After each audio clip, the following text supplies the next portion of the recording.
કેમ છો બધા? હું આજે અહીં ટેસ્ટ અને કેમ્પ માટે આવી છું સાહેબ શ્રી પાસે. તો ભારત વિકાસ પરિષદ પાલનપુર શાખા દ્વારાથી આયોજન કરવામાં આવ્યું છે.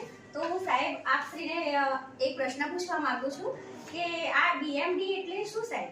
એ આપ મને થોડું ડિટેલથી જણાવશો? બીએમડી એટલે બોન મિનરલ ડેન્સિટી. આપણા શરીરમાં સૌથી વધારે કેલ્શિયમનો જે સ્ટોરેજ હોય છે એ બોન્સની અંદર હોય છે. અને જેમ જેમ ઉંમરમાં પરિવર્તન આવે 45 વર્ષ પછી, એમાં સ્પેસિફિકલી પોસ્ટ મેનોપોઝલ વિમેન, એનો જ્યારે માસિક ધર્મમાં ફેરબદલ થવાનું ચાલુ થાય ત્યારે એના શરીરના જે હાડકામાં કેલ્શિયમનું જે પ્રમાણ હોય છે એ ઓછું થતું જાય છે.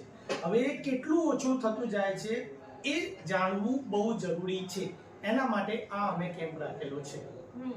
જી સર, આપણે જેમ ધારો કે સ્ત્રીઓ હોય જે 25 વર્ષની ઉંમરે જે કામ કરી શકતી હોય એ 30 વર્ષ પછી, જેમ કે ધારો કે હું જ છું તો ધીમે ધીમે 30 વર્ષ પછી મને થોડી ઘણી એવી તકલીફો થાય છે. તો એનું શું કારણ સાહેબ આપ જણાવી શકો છો?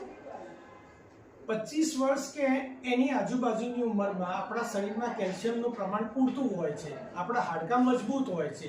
જેમ જેમ આપણી ઉંમર વધારે, એમાં સ્પેસિફિકલી 45 વર્ષ પછી જે આપણા શરીરને હોર્મોન્સ મળવા જોઈએ એ પૂરતા પ્રમાણમાં આપણા શરીરમાં હોર્મોન્સનું ઉત્પાદન થતું નથી.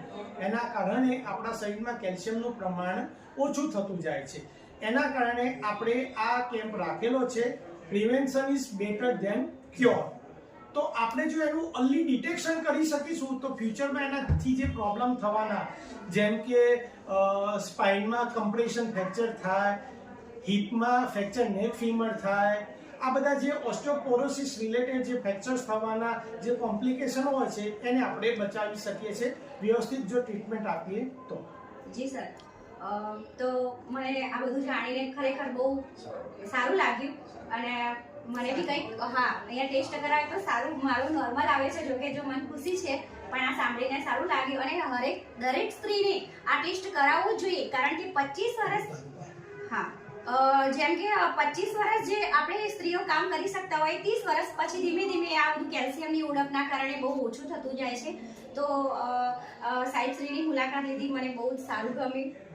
સાહેબ શ્રી ઉપર પ્રશ્ન પૂછીશ કે આ ટેસ્ટ કેમ્પ કરાવેલ જે લોકોને વધુ આવે છે એ લોકો શું કરવું જોઈએ ભવિષ્યમાં, એમાં એમને રાહત થાય અને આ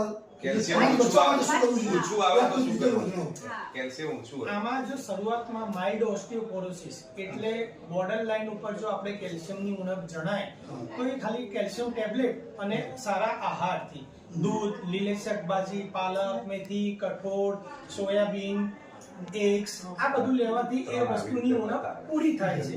જરૂર પડે તો આપણે કેલ્શિયમ પ્રિપરેશન વાળી ટેબ્લેટ લેવી પડે. અને સિવિયર ઓસ્ટિયોપોરોસિસના કેસમાં આપણે ઇન્જેક્શન ટેરીપેરાટાઇડ, ડેડોસોમેબ આ બધી સારવાર કરવી જરૂરી છે. તો ભવિષ્યમાં જે ફ્રેક્ચર થતા હોય એનાથી આપણે બચી શકાય. એના છે ને રિપોર્ટ બી એકદમ આસાન હોય છે આમાં, કે આવી રીતે 3 ઝોન જ બતાવવામાં આવ્યા છે કે ભાઈ આ તમે કયા ઝોનમાં છો એટલે એ પ્રમાણે ટ્રીટમેન્ટ. અને એના ઉપરાંત આ જે તમને કાગળ આપવામાં આવ્યું છે એમાં પાછળ શું ખાવું જોઈએ એ દરેક વસ્તુ આમાં જાણકારી આપવામાં આવી છે. અને એ ઉપરાંત જો કોઈ પ્રશ્ન હોય તો સાહેબ શ્રીને અહીં મોદી હોસ્પિટલ ખાતે આ કેમ્પ કરેલો છે. અને એ ઉપરાંત કંઈ પણ પ્રશ્ન હોય તો અહીં ડોક્ટર મિલનભાઈ મોદી સાહેબની સેવાઓ ઉપલબ્ધ છે, તો તેમનો સંપર્ક કરજો.